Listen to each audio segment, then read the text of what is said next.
Good morning, Profe Loco here with another special education moment to answer a question. What is an auditory processing disorder?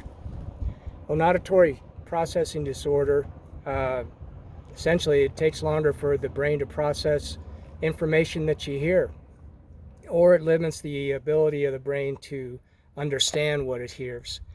So how does it happen? Well, an auditory processing disorder can happen through mechanics. The structure of the ear is um, a little bit disfigured, which inhibits the amount of sound that can come in through the ear canal. It can also be from frequent ear infections, which cause scarring, and also the reduction of the fine little microscopic hairs that helps to process the information. It can also be from trauma, such as getting your bell rung too many times, like I did in farm accidents and football and stuff like that. Um, and that can cause what's called Meniere's disease, which is usually caused by some type of trauma. It can also be from an injury, such as a traumatic brain injury. I've had all of those scenarios come through on the decades that I was working in special ed. Um, it can also be just that the brain does not process the information. It's not making sense. It's not a mechanical problem.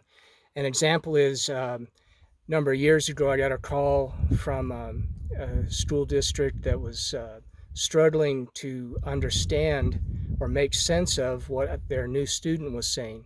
They tried Spanish, they tried English, and what the girl was saying was just gibberish. So administrator asked me to come over and do a auditory processing assessment, maybe do some other things. And so I got in the room to assess the young lady. She's a fifth grader, and found out that though it wasn't a mental disorder or a she wasn't just making gibberish that they couldn't understand. She was speaking Brazilian Portuguese.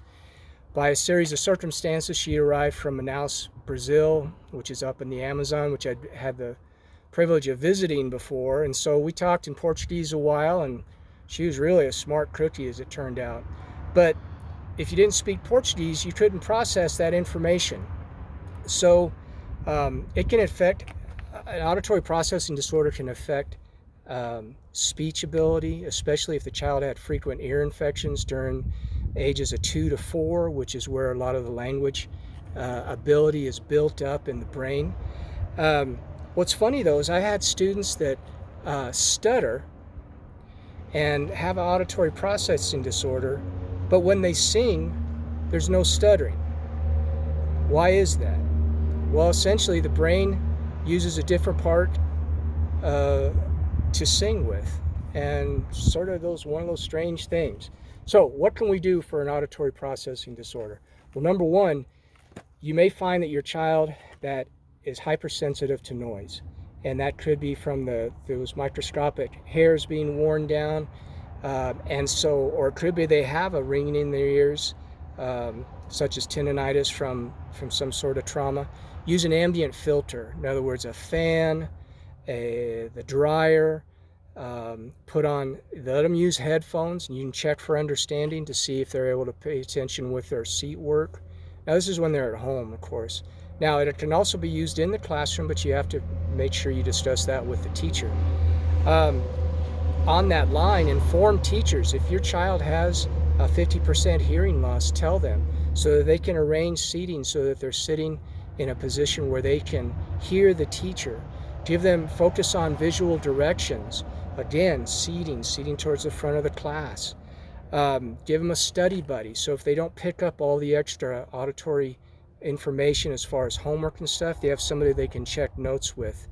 Use special seating, as I mentioned. Some kids don't like that. They don't want to stand out or be called out saying, okay, little Johnny has to come up here because he's deaf in that ear. Okay.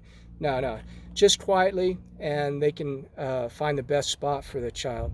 You can get a book on CD to go with the reading so that they're hearing and they're able to read the printed words. So you're reinforcing those auditory skills. As I mentioned, frequent checks for understanding.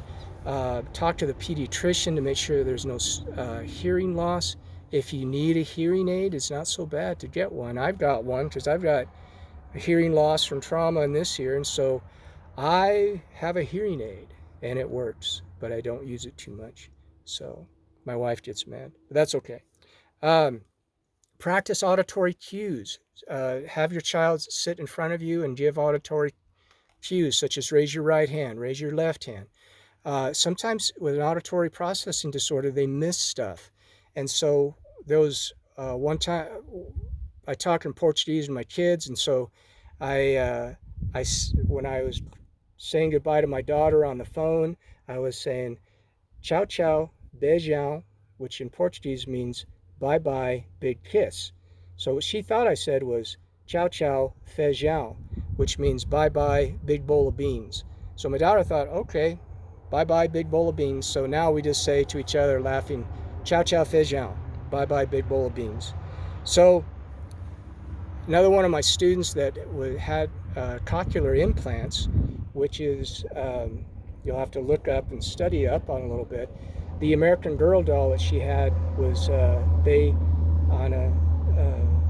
to their credit, they sent the young little girl, was about 5 at the time, hearing aids for her American Girl doll, which are used also with the cochlear implant.